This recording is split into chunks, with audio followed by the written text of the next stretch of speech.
For the 40 special officers involved, Operation Action began with a briefing at Maitland. This is the 9th such operation, a procedure implemented in an attempt to stamp out the prison drug problem. The raids are demanding on manpower and equipment, but those involved say they are worth it. If a person has access to drugs within the jail, they have access to a power base, and drugs is a form of currency within the jail system, and they have opportunity to control and manipulate the system. The teams moved into action at 12:30, just before visiting hours began. Much of the operation was high profile, designed to panic anyone carrying drugs. Visitors leaving were stopped and searched. When the teams were in position, the visitors were allowed to enter, although they had to pass by 3 noisy corrective services dogs. According to the department, the dogs serve 2 purposes. They make a guilty person act nervously and can sniff out very small quantities of drugs. An intensive search was then made of the locker room, the waiting room and the car park. Last time there was a raid here, 9 people were charged. This time, although police detained several suspects, no drugs were found. Although no arrests were made at Cessnock, the Department of Corrective Services was quick to deny that the event was a failure. They say it proves that their measures to prevent drugs getting into jails are working, and today will act as a further deterrent.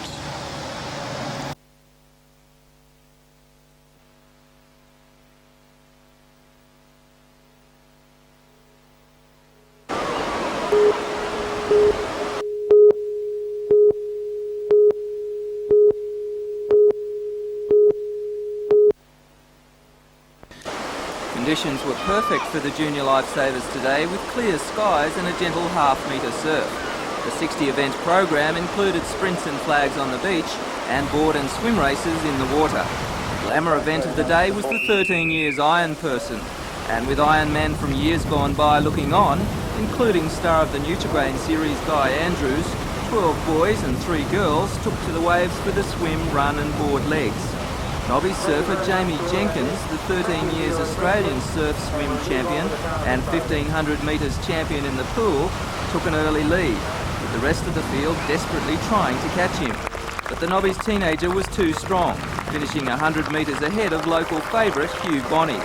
Presentations of medallions were made following each event, with many proud young bronzed Aussies gearing up for the state titles in a fortnight.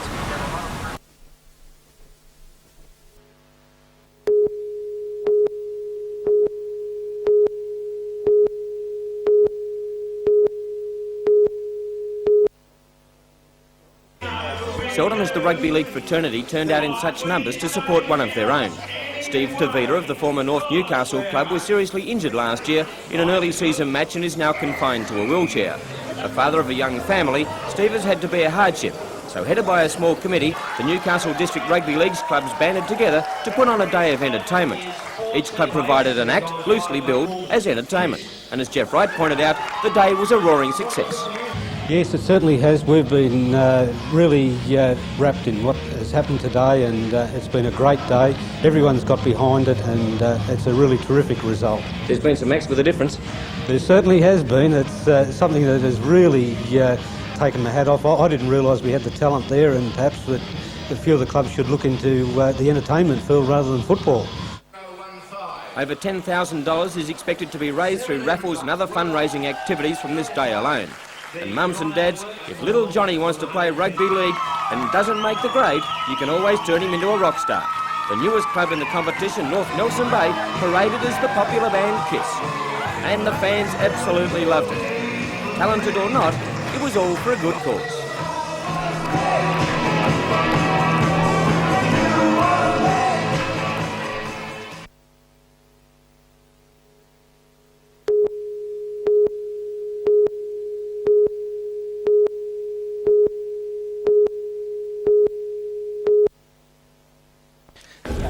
It's not every day Newcastle gets a visitor like this. The 35-metre motor cruiser is in town for a 2-day stopover, after working as a radio relay boat in the Sydney to Hobart yacht race. With a crew of 6, every luxury is accounted for, from the bar to the spa, with accommodation fit for a king. The Dutch royal family have hired the boat, as has golfer Greg Norman and singer John Denver. Maybe you might want to use the boat for your next business convention, or perhaps just a cruise around the islands. At $10,000 a day for a group of 12, why not?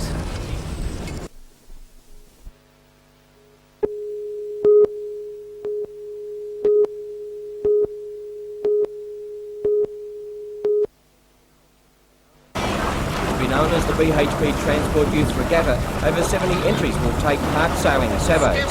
Open to all youth under 16 years of age, the event on Lake Macquarie will be the second of 2 regattas, the first leg being sailed at Port Kembla.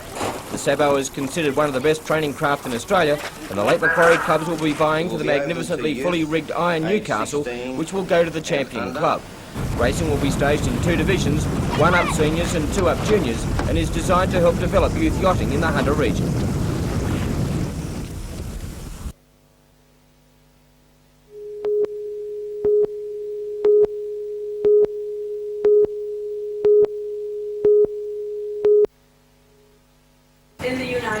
The National Small Business Conference is the 4th in a series organised by the University of Newcastle's Institute of Industrial Economics.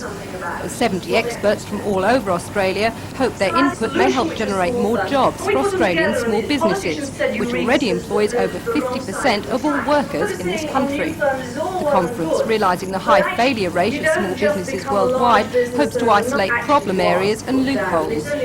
Following a trend in the UK and the United States, Australia is seeing a range of small businesses start up in the high-tech manufacturing industries. And Professor Burley was spreading the word that women can be equally high achievers as their male counterparts. There shouldn't be, and there's been an increasing number of women who have started their own businesses both in the States and in Europe. But what they're doing is they're starting businesses in what we might call traditionally female-based businesses, i.e. they are in businesses which are to do with home and family, basically the background which these women understand. That doesn't mean to say that they're not serious businesses. Laura Ashley is most definitely a serious business. Body Shop is most definitely a serious business. But they come from a base which these women understood. And launched this afternoon at the conference is this book, written by Newcastle experts, and is expected to become a Bible for all involved in small businesses. Entitled Your Own Business, A Practical Guide to Success, it is essential reading for everyone concerned with small business management. Rebecca Skinner reporting for NBN News.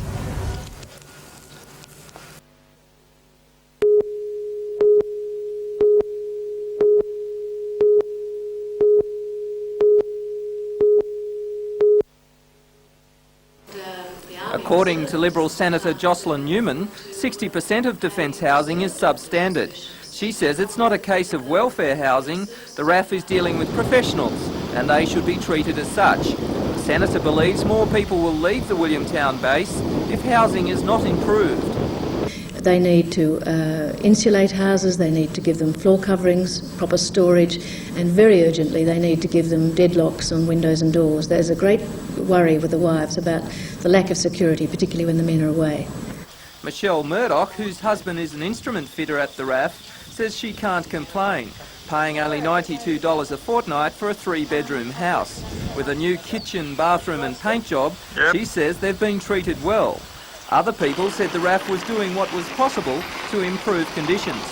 Senator Newman says other issues such as childcare and employment for Air Force spouses also needs drastic attention. She says at around $400,000 to train a RAF lieutenant, conditions must be improved to keep them on. They have to be treated as a special breed. They don't have unions, they're not entitled to unionisation and that sort of thing, so they rely on the government of the day to look out for their best interests, and that's what's been lacking.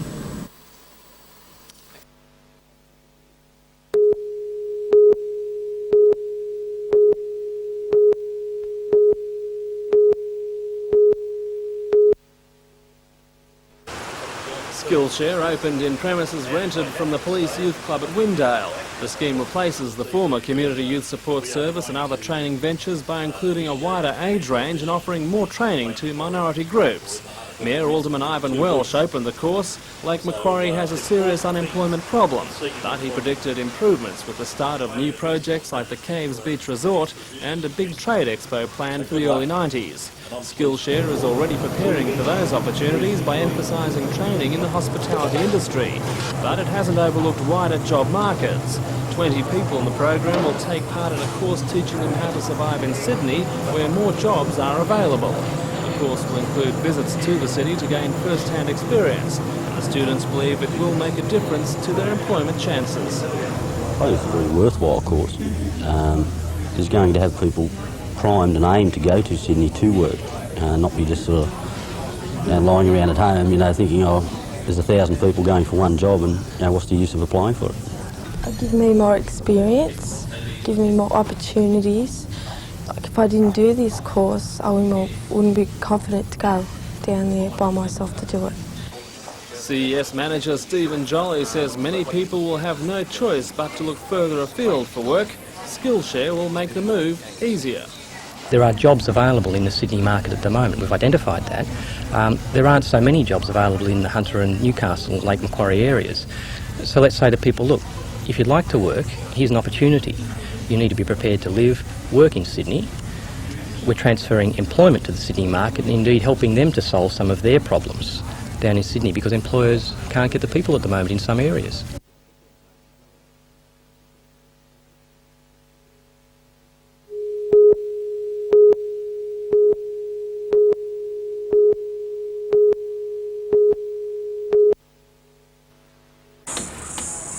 The window was found to be in need of repair during an inspection of the cathedral last year. Since then, 7 panels have been removed. Today, workmen began the tedious operation of dismantling the rest of the window so that restoration can begin. The rose window is the largest and finest of the 72 windows in the cathedral. This is the first time the window has undergone major repairs since it was built in 1927. Over the years, the strong winds which hit the exposed cathedral have caused the window to move, making it necessary for the urgent doctoring. It's expected to take 8 weeks for the window to be restored and put back in place. In that time, the Anglican Church hopes to raise around $70,000 to cover the costs.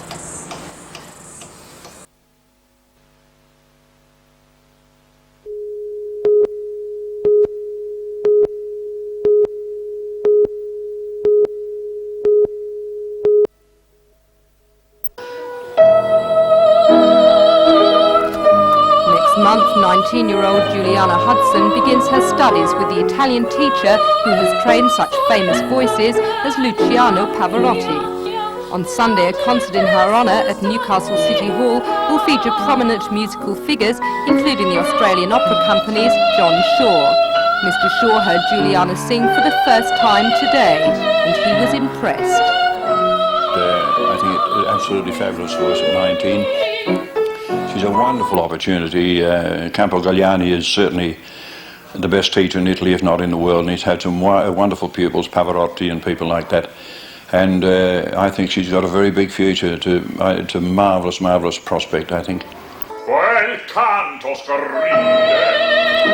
Shaw began his international career with the Royal Opera at Covent Garden, where he performed with Joan Sutherland. He has been with the Australian Opera since 1974, and this year is to be his last.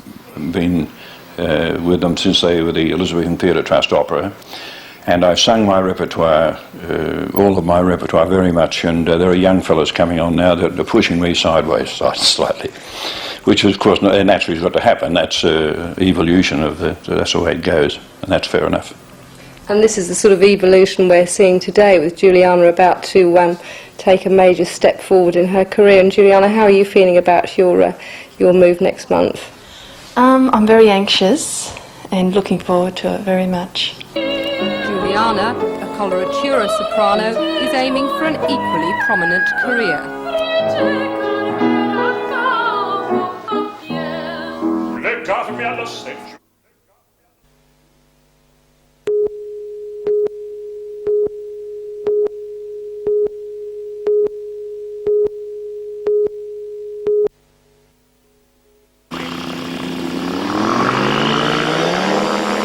British hang gliding champion Neil Hardiman took off from a private runway at Hexham last year. He was intent on proving the reliability of his outlandish aircraft. Now he's established a world first, becoming the only person to ever fly around Australia in a powered hang glider. Neil flew in a Newcastle-built trike, and today the manufacturers put their aircraft through its paces over the same runway where he completed his 18,000-kilometre journey last week. Neil says he not only demonstrated the aircraft's reliability, but also made many friends on the holiday of a lifetime. It's been a brilliant introduction to people. You wouldn't, the reaction, because I'm always unannounced when I land at places, or 9 times out of 10, and you land in their front yard, and well, not quite the front yard, but on the drive or in a paddock or something, and they'll come out and, what's this mad aeroplane doing? And you introduce yourself, and 9 times out of 10 you end up staying the night. The trip was long but not tiring. Neil says the hardest part was limiting himself to flying in only the very best weather conditions. It's like flying in the old days, like the old Tiger Moth pilots, where they get up at first light and they're off in the silky smooth air before the sun comes up. And it really is the best time to fly. And you're flying with the wind in your face, and it's really quite nice.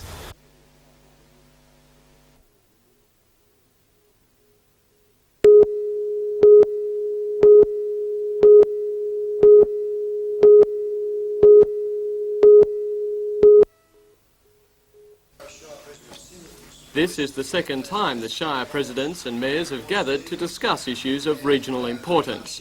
High on the agenda today was the AWS bid for the $5 billion Anzac frigate contract. Members of the consortium told the gathering of the implications for the Hunter if it wins the contract. AWS says more than 1,000 jobs will be directly created and a long-term defence shipbuilding industry established in Newcastle. The consortium says there will be spin-offs for the whole region. That presentation received the wholehearted support of the council representatives who voted to tell the state and federal governments of their support in person. Newcastle Lord Mayor John McNaughton and several other mayors or presidents will shortly travel to Sydney and Canberra.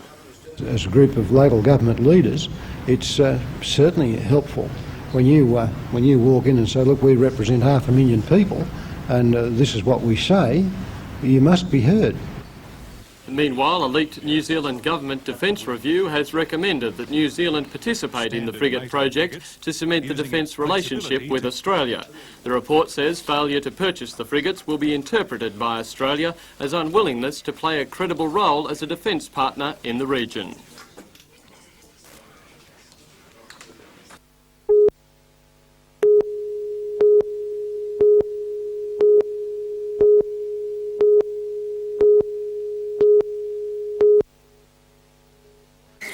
A post-mortem was conducted on 3 rabbits this evening. It will be alleged they died as the result of being attacked by a large carnivore such as a dog. 2 men are expected to be charged following the raid on the greyhound training track at Weston near Curry. It's believed live rabbits were attached to the mechanical arm of a lure and dogs were allowed to chase and catch them. The dead rabbits were badly mutilated. One animal in particular was completely torn in half.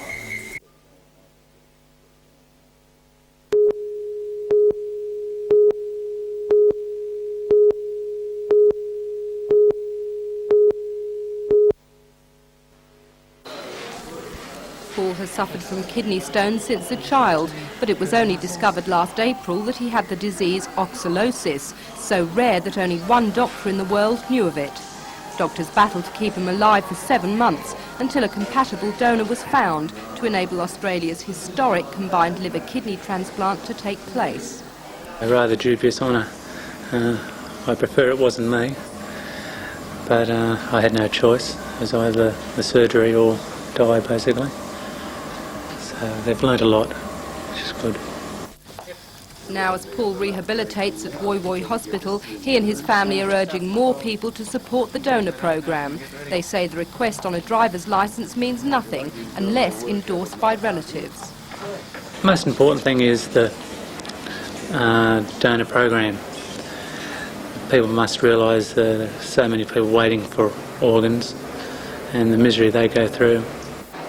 While undergoing daily physiotherapy, he counts the days until he can return home to North Gosford and then to his job.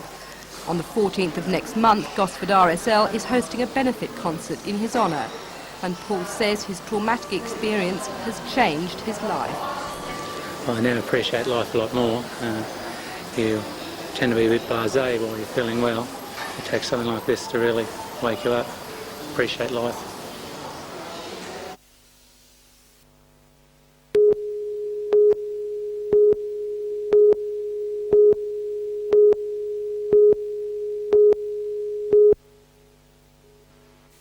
Taylor was only 11 games into the UK season playing for Oldham when disaster struck.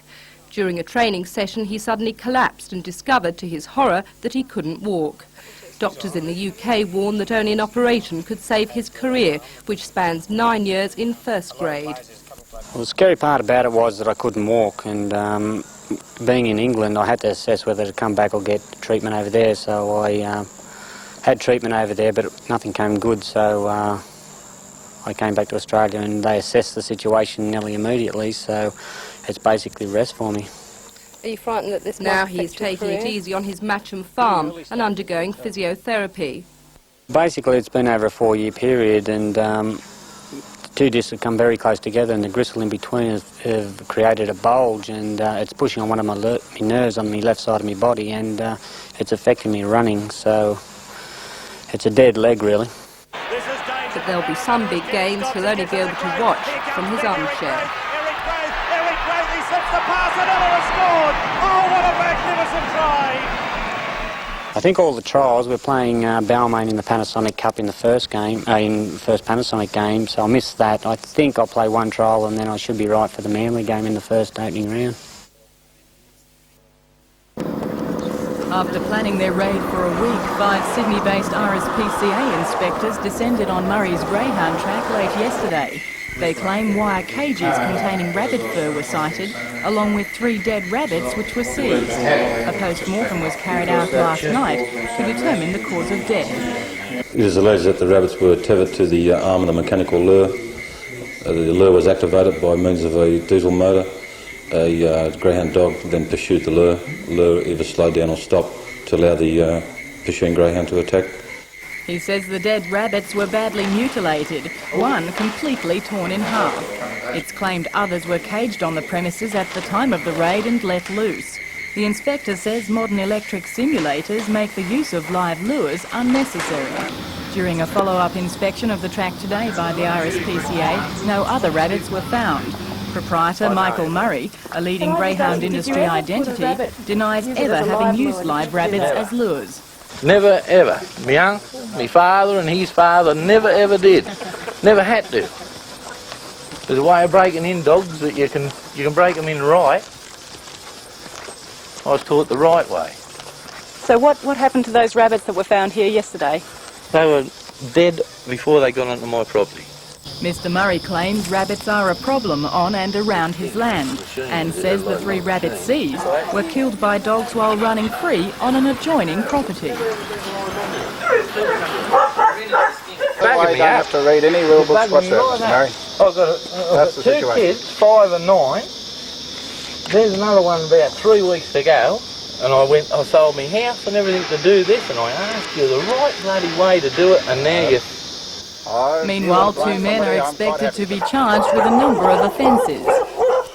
If charged and convicted under the New South Wales Cruelty to Animals Act, those involved could face a $4,000 fine for aggravated cruelty and a fine of up to $2,000 for promoting the use of live lures. A 6-month prison term could also be imposed. Belinda Borisser reporting, NBN News.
46 yachts greeted the starter at 5 p.m. on a balmy Sydney harbour last night, and it wasn't long before the high-tech Maxi established her superiority over the rest of the fleet. Sailed in mild east nor'easterly winds, Windward Passage 2 was first out of the heads and then took only 6 hours 58.52 minutes to cross the finish line in Newcastle Harbour. That time slashed nearly 6 hours off the previous record. While Windward Passage 2 won the Ben Lexer Memorial Trophy, the eye-catching performance was by Rod Muir's wife Kathy, who skippered Windward Passage 1 into second across the line and to first place in the Performance Handicap System category. Kathy's crew, 22 of Australia's top female sailors. Third across the line was Rager, sailed by owner Mike Clement's crew after their skipper missed the boat. In Division 2, John Isles India Pacific took the honours from Middle Harbour Express and Invader.